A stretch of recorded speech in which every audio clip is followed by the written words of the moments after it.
आज कोमल विदा हो गई। एयरपोर्ट से लौटकर रिया दी ड्राइंग रूम में ही सोफे पर निढाल सी लेट गईं। 1 महीने की गहमागहमी भागम भाग के बाद आज घर बिल्कुल सूना सूना सा लग रहा था। बेटी की विदाई से निकल रहे आंसुओं के सैलाब को रोकने में रिया दी की बंद पलकें नाकाम थीं। मन था कि आंसुओं से भीगकर नर्म हुई उन यादों को कुरेदे जा रहा था जिन्हें 25 साल पहले दफनाकर रिया दी ने अपने सुखद वर्तमान का महल खड़ा किया था। मुंगेर के सबसे प्रतिष्ठित धनाढ्य मधुसूदन परिवार को भला कौन नहीं जानता था। घर के प्रमुख मधुसूदन शहर के ख्याति प्राप्त वकील थे। वृद्धावस्था में भी उनके यहाँ मुवक्किलों का तांता लगा रहता था। वे अब तक खानदानी इज्जत को सहेजे हुए थे, लेकिन उन्हीं के इकलौते रिया के पिता शंभुनाथ कुल की मर्यादा के साथ साथ धन दौलत को भी दारू में उड़ा रहे थे। उन्हें संभालने की तमाम कोशिशें नाकाम हो चुकी थीं। पिता ने किसी तरह वकालत की डिग्री भी दिलवा दी थी ताकि अपने साथ बैठा कर कुछ सिखा सकें, लेकिन दिन रात नशे में धुत लड़खड़ाती आवाज वाले वकील को कौन पूछता। बहू भी समझदार नहीं थी। पति या बच्चों को संभालने के बजाय दिन रात अपने को कोसती कलह करती। ऐसे वातावरण में बच्चों को क्या संस्कार मिलेंगे या उनका क्या भविष्य होगा, ये दादाजी समझ रहे थे। पोते की तो नहीं, क्योंकि वो लड़का था। दादाजी को चिंता अपनी रूपसी चंचल पोती रिया की थी। उसे वे गैर जिम्मेदार माता पिता के भरोसे नहीं छोड़ना चाहते थे। इसी कारण मैट्रिक की परीक्षा देते ही मात्र 18 साल की उम्र में रिया की शादी करवा दी। सूरज जी का पटना में फर्नीचर का एक बहुत बड़ा शोरूम था। अपने परिवार में वे अकेले लड़के थे। उनकी दोनों बहनों की शादी हो चुकी थी। माँ का देहांत जब ये सब छोटे ही थे तब ही हो गया था।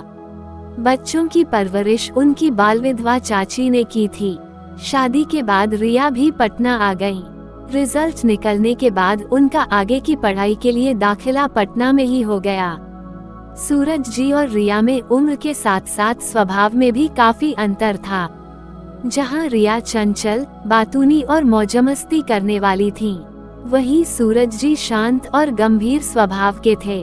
वे पूरा दिन दुकान पर ही रहते, फिर भी रिया दी को कोई शिकायत नहीं थी। नया बड़ा शहर, कॉलेज का खुला माहौल, नई नई सहेलियां, नई उमंगें, नई तरंगें। रिया दी आजाद पक्षी की तरह मौजमस्ती में डूबी रहती। कोई रोकने टोकने वाला था नहीं। उन दिनों चाची सास आई हुई थी, फिर भी उनकी उच्छृंखलता कायम थी। एक रात करीब 9 बजे रिया फिल्म देखकर लौटी। सूरज जी रात 11 बजे के बाद ही घर लौटते थे, लेकिन उस दिन समय पर रिया दी के घर नहीं पहुंचने पर चाची ने घबराकर उन्हें बुला लिया था। वे बाहर बरामदे में ही चाची के साथ बैठे मिले। कहाँ से आ रही हो? उनकी आवाज में गुस्सा साफ झलक रहा था। क्लास थोड़ी देर से खत्म हुई, रिया दी ने जवाब दिया। मैं 5 बजे कॉलेज गया था। कॉलेज तो बंद था। अपने एक झूठ को छिपाने के लिए रिया दी ने दूसरी कहानी गढ़ी। लौटते वक्त सीमा दीदी के यहाँ चली गई थी। सीमा दी सूरज जी के दोस्त की पत्नी थीं, जो रिया दी के कॉलेज में ही पढ़ती थीं। सूरज जी गुस्से से हाथ में पकड़ा हुआ गिलास रिया की तरफ जोर से फेंककर चिल्लाए, कुछ तो शर्म करो सीमा और अरुण अभी अभी यहाँ से गए हैं। घर में पूरा दिन चाची अकेली रहती हैं। कॉलेज जाने तक तो ठीक है, उसके बाद गुलछर्रे उड़ाती रहती हो। अपने घर के संस्कार दिखा रही हो। सूरज जी आपे से बाहर हो गए थे। उनका गुस्सा वाजिब भी था। शादी को 1 साल हो गया था। उन्होंने रिया दी को किसी बात के लिए कभी नहीं टोका, लेकिन आज माँ तुल्य चाची के सामने उन्हें रिया दी की आदतों के कारण शर्मिंदा होना पड़ा था। रिया दी का गुस्सा भी 7वें आसमान पर था। एक तो नादान उम्र, उस पर दूसरे के सामने हुई बेइज्जती के कारण वे रात भर सुलगती रहीं। सुबह बिना किसी को बताए मायके आ गईं। घर में किसी ने कुछ पूछा भी नहीं। देखने, समझने, समझाने वाले दादाजी तो पोती की विदाई के 6 महीने बाद ही दुनिया से विदा हो गए थे।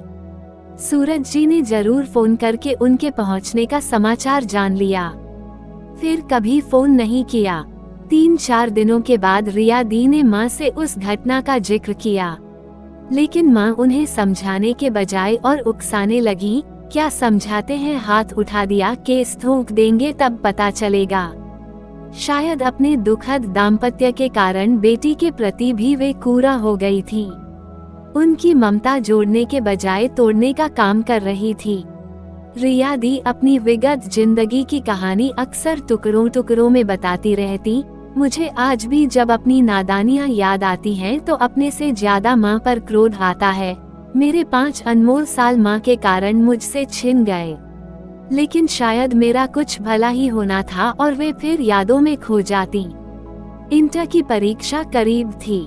वे अपनी पढ़ाई का नुकसान नहीं चाहती थी, इसलिए परीक्षा देने पटना में दूर के एक मामा के यहाँ गईं।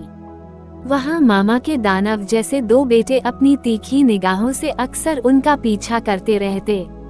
उनकी नजरें उनके शरीर का ऐसे मुआयना करती कि लगता वे वस्त्रविहीन हो गई हैं। एक रात अपनी कमर के पास किसी का स्पर्श पाकर वे घबरा कर बैठ गईं। एक छाया को उन्होंने दौड़ते हुए बाहर जाते देखा। उस दिन के बाद से वे दरवाजा बंद करके सोती। किसी तरह परीक्षा देकर वे वापस आ गईं। माँ की अव्यावहारिक सलाह पर एक बार फिर वे अपनी मौसी की लड़की के यहाँ दिल्ली गईं। उन्होंने सोचा था कि फैशन डिजाइनिंग का कोर्स करके बुटीक वगैरह खोल लेंगी, लेकिन वहां जाने पर बहन को अपने 2 छोटे छोटे बच्चों के लिए मुफ्त की आया मिल गई। वे अक्सर उन्हें रिया दी के भरोसे छोड़कर पार्टियों में व्यस्त रहती। बच्चों के साथ रिया को अच्छा तो लगता था, लेकिन यहाँ आने का उनका एक मकसद था। एक दिन रिया ने मौसी की लड़की के पति से पूछा, सुशांत जी, थोड़ा कोर्स वगैरह का पता करवाइए, ऐसे कब तक बैठी रहूंगी। बहन उस वक्त घर में नहीं थी। बहनोई मुस्कुराते हुए बोले, अरे आराम से रहिए न, यहाँ किसी चीज की कमी है क्या? किसी चीज की कमी हो तो हमसे कहिएगा, हम पूरी कर देंगे। उनकी बातों के लिजलिजे एहसास से रिया को घिन आने लगी कि उनके यहाँ पत्नी की बड़ी बहन को बहुत आदर की नजरों से देखते हैं। उनके लिए ऐसी सोच। फिर रिया दी दृढ़ निश्चय करके वापस मायके आ गईं। मायके की आर्थिक स्थिति अच्छी नहीं थी। पिताजी का लिवर खराब हो गया था। उनके इलाज के लिए भी पैसे नहीं थे। रिया के बारे में सोचने की किसी को फुर्सत नहीं थी। रिया ने अपने सारे गहने बेचकर पैसे बैंक में जमा करवाए और फिर बीए में दाखिला ले लिया। एमए करने के बाद रिया की उसी कॉलेज में नौकरी लग गई। 5 साल का समय बीत चुका था। पिताजी का देहांत हो गया था। भाई भी पिता के रास्ते चल रहा था। घर तक बिकने की नौबत आ गई थी। आमदनी का एकमात्र जरिया रिया ही थी। अब भाई की नजर रिया की ससुराल की संपत्ति पर थी। वो रिया पर दबाव डाल रहा था कि तलाक ले लो, अच्छी खासी रकम मिल जाएगी। लेकिन अब तक की जिंदगी से रिया ने जान लिया था कि तलाक के बाद उसे पैसे भले ही मिल जाएं, लेकिन वो इज्जत, वो सम्मान, वो आधार नहीं मिल पाएगा जिस पर सिर टिकाकर वे आगे की जिंदगी बिता सकें। सूरज जी के बारे में भी पता चलता रहता। वे अपना सारा ध्यान अपने व्यवसाय को बढ़ाने में लगाए हुए थे। उनकी जिंदगी में रिया की जगह किसी ने नहीं भरी थी। भाई के तलाक के लिए बढ़ते दबाव से तंग आकर एक दिन बहुत हिम्मत करके रिया ने उन्हें फोन मिलाया। हेलो हेलो, कौन? सूरज जी की आवाज सुनकर रिया की सांसों की गति बढ़ गई, लेकिन आवाज गुम हो गई। हेलो हेलो, उन्होंने फिर पूछा। कौन? रिया। हाँ, कैसे हैं? उनकी दबी सी आवाज निकली। 5 साल, 8 महीने, 25 दिन, 20 घंटों के बाद आज कैसे याद किया? उनकी बातें रिया के कानों में अमृत के समान घुलती जा रही थीं। आप क्या चाहते हैं? रिया ने प्रश्न किया। तुम क्या चाहती हो? उन्होंने प्रति प्रश्न किया। मैं तलाक नहीं चाहती। तो लौट आओ, मैं तुम्हारा इंतजार कर रहा हूँ। और सचमुच दूसरे दिन बिना किसी को बताए जैसे रिया अपने घर लौट गई। फिर साहिल पैदा हुआ और फिर कोमल। रिया दी मुंगेर के जिस कॉलेज में इकोनॉमिक्स की विभागाध्यक्ष और सहप्राचार्या थी, उसी कॉलेज में मैं हिंदी की प्राध्यापिका थी। उम्र और स्वभाव में अंतर के बावजूद हम दोनों की दोस्ती मशहूर थी। रिया दी को पूरा कॉलेज हिटलर के नाम से जानता था। आभूषण और श्रृंगार विहीन कठोर चेहरा, भिंचे हुए होंठ, बड़ी बड़ी आंखों को ढकता बड़ा सा चश्मा, बेहद रोबीला व्यक्तित्व था। जैसा व्यक्तित्व था वैसी ही आवाज। बिना माइक के भी जब बोलती तो परिसर के दूसरे सिरे तक साफ सुनाई देता। लेकिन रिया दी की सारी कठोरता कक्षा में पढ़ाते वक्त बालसुल्द कोमलता में बदल जाती। अर्थशास्त्र जैसे जटिल विषय को भी वे अपने पढ़ाने की अद्भुत कला से सरल बना देती। कला संकाय की लड़कियों में शायद इसी कारण इकोनॉमिक्स लेने की होड़ लगी रहती थी। हर साल इस विषय की टॉपर हमारे कॉलेज की ही छात्रा होती थी। मैं तब भी रिया दी के विगत जीवन की तुलना वर्तमान से करती तो हैरान हो जाती कि कितना प्यार तालमेल है उनके परिवार में। अगर रिया दी किसी काम के लिए बस नजर उठाकर सूरज जी की तरफ देखती तो वे उनकी बात समझकर जब तक नजर घुमाते साहिल उसे करने को दौड़ता, तब तक तो कोमल उस काम को कर चुकी होती। दोनों बच्चे रूपरंग में मां पर गए थे। कोमल थोड़ी सांवली थी, लेकिन तीखे नैननक्श और छरहरी काया के कारण बहुत आकर्षक लगती थी। वह एमएससी की परीक्षा दे चुकी थी। साहिल एमबीए करके बेंगलुरु में एक अच्छी फर्म में मैनेजर के पद पर नियुक्त था। उसने एक सिंधी लड़की को पसंद किया था। माता पिता की मंजूरी उसे मिल चुकी थी, मगर वो कोमल की शादी के बाद अपनी शादी करना चाहता था। लेकिन कोमल शादी के नाम से ही बिदक जाती थी।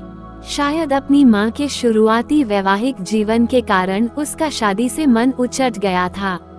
फिर एक दिन रिया दी ने ही समझाया, बेटी, शादी में कोई शर्त नहीं होती। शादी एक ऐसा पवित्र बंधन है जिसमें तुम जितना बंधोगी उतना मुक्त होती जाओगी, जितना झुकोगी उतना ऊपर उठती जाओगी।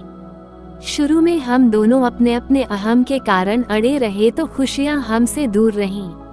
फिर जहां एक झुका दूसरे ने उसे थाम के उठा लिया, सिर माथे पर बैठा लिया। बस शादी की सफलता की यही कुंजी है। जहां अहम की दीवार गिरी, प्रेम का सोता फूट पड़ता है। धीरे धीरे कोमल आश्वस्त हुई और आज 7 फेरे लेने जा रही थी। सुबह से रिया दी का 4-5 बार फोन आ चुका था। सुबह, देखना कोमल तो पार्लर जाने को बिल्कुल तैयार नहीं है। अरे, शादी है, कोई वाद विवाद प्रतियोगिता नहीं कि सलवार कमीज पहनी और स्टेज पर चढ़ गई। तू ही जरा जल्दी आकर उसका हल्का मेकअप कर दे। 5 बज गए थे। साहिल गेट के पास खड़ा होकर सजावट वाले को कुछ निर्देश दे रहा था। जब से शादी तय हुई थी वो एक जिम्मेदार व्यक्ति की तरह घर बार दोनों के सारे काम संभाल रहा था। मुझे देखकर वह हंसता हुआ बोला, शुक्र है मौसी आप आ गईं। माँ अंदर बेचैन हुए जा रही हैं। मैं हंसते हुए घर में दाखिल हुई। पूरा घर मेहमानों से भरा था। किसी रस्म की तैयारी चल रही थी। मुझे देखते ही रिया दी तुरंत मेरे पास आ गईं। मैं ठगी सी उन्हें निहार रही थी। पीली बंधेज की साड़ी, पूरे हाथों में लाल चूड़ियां, पैरों में आलता, कानों में झुमके, गले में लटकी चेन और मांग में सिंदूर। मैं तो उन्हें पहचान ही नहीं पाई। रिया दी, कहीं समधी तुम्हारे साथ ही फेरे लेने की जिद न कर बैठे। मैंने छेड़ा। सूरज जी पीली धोती में मंडप में बैठे कुछ कर रहे थे। ये सुनकर ठठाकर हंस पड़े। फिर रिया दी की तरफ प्यार से देखते हुए कहा, आज कहीं बेटी और बीवी दोनों को विदा न करना पड़ जाए। रिया दीदी शर्म से लाल हो गईं। मुझे खींचते हुए कोमल के कमर में ले गईं। शाम को जब कोमल सज धज कर तैयार हुई तो माँ बाप, भाई सब उसे निहार कर निहाल हो गए। रिया दी ने उसे सीने से लगा लिया। मैंने कोमल को चेताया, खबरदार जो एक भी आंसू टपकाया वरना मेरी सारी मेहनत बेकार हो जाएगी। कोमल धीमे से हंस दी, लेकिन आंखों ने मोती बिखेर ही दिए। रिया दी ने हौले से उसे अपने आंचल में समेट लिया। स्टेज पर पूरे परिवार का ग्रुप फोटो लिया जा रहा था। रिया दी के परिवार की 4 मनकों की माला में आज दामाद के रूप में एक और मन का जुड़ गया था। उन लोगों को देखकर मुझे एक बार रिया दी की कही बात याद आ गई। कॉलेज के सालाना जलसे में समाज में बढ़ रही तलाक की घटनाओं पर अपनी प्रतिक्रिया व्यक्त करते हुए उन्होंने कहा था कि प्रेम का धागा मत तोड़ो, अगर टूटे तो फिर से जोड़ो। आज उन्हें और उनके परिवार को देखकर यह बात सिद्ध भी हो रही थी। रिया दी के प्रेम का धागा एक बार टूटने के बावजूद फिर जुड़ा, और इतनी दृढ़ता से जुड़ा कि गांठ की बात तो दूर उसकी कोई निशानी भी शेष नहीं है। उनके सच्चे निष्कपट प्यार की ऊष्मा में इतनी ऊर्जा थी जिसने सभी गांठों को पिघला कर धागे को और चिकना और सुदृढ़ कर दिया।